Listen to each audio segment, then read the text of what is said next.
So most of us probably don't have a Linux environment lying around for us to work in. So when we're learning Linux, typically we're going to need to get ourselves a copy of the Linux operating system. At Duke, one of the easiest ways to do that is to use vcm.duke.edu. Now, there are many places that you could get yourself a virtual machine in order to run Linux and work with. This just happens to be a free option that's available to you as a Duke student. So the first thing we're going to do is we're going to come in our browser to vcm.duke.edu. This is the interface that we're going to use to provision a virtual machine that you can use to learn Linux.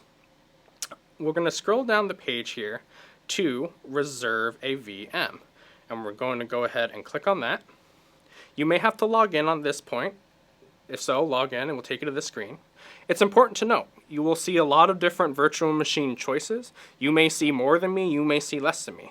What we care about today, and what I would recommend as far as learning Linux, is we want an Ubuntu virtual machine. So we're going to go ahead and choose Ubuntu Server 20.04. Note, if for some reason you're working, you have an older version of Ubuntu or different Linux distribution you're working with, that's fine, but just for the purposes of our demonstration, we're going to go ahead and check out an Ubuntu server. We're going to click on that, and then we're going to get our terms of use, which of course we'll read all of it, and we'll agree that we will do no evil with our virtual machines. Once that happens, we will be taken to this virtual machine page. Now, this machine page is going to list all of your different virtual machines. You may be able to reserve a different amount of virtual machines depending on what courses you are enrolled in at Duke. Typically, you can have one virtual machine, but some people may have multiple machines. Now, it's important to note, right now, this virtual machine is in a state where it's being built. I will get an email that will tell me when this virtual machine is built. If I take a look at some of my other virtual machines, we can see an example of a virtual machine that has already been built. Important thing to note when you're using the virtual machines as Duke is we have to power these on. That's as simple as coming over here and clicking on the power on button, and that's going to turn our virtual machine on. We're going to have to do that as these will shut off on their own to conserve energy every evening. Now that we have a virtual machine that has been powered on, we are going to be able to connect to it remotely. And in order to do that, we are going to use something called Secure Shell. Now, in order to use Secure Shell, or SSH, we need to be able to have some sort of software capable of making that connection. If you are on a Mac, you want to use the Terminal application.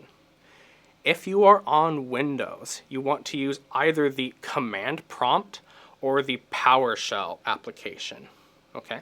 So what we are going to do is we are going to open up our terminal window.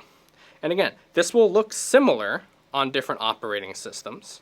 Just remember to use the one that is applicable to you.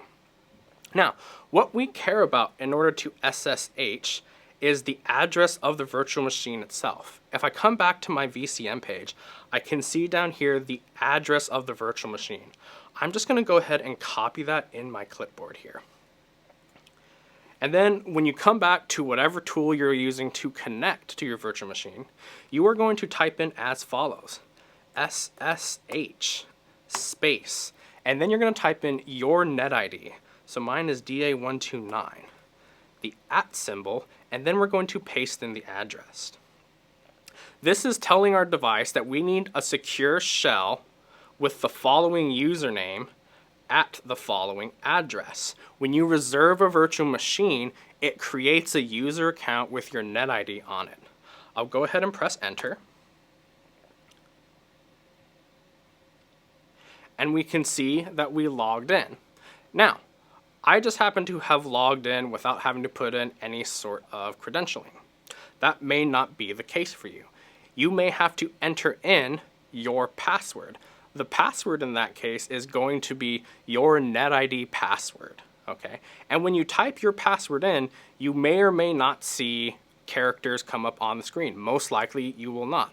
Do not worry, it is still being typed in. Once you've put in your password, you'll be connected to your machine. You should have a prompt like this, and then you'll be ready to start working in the Linux environment.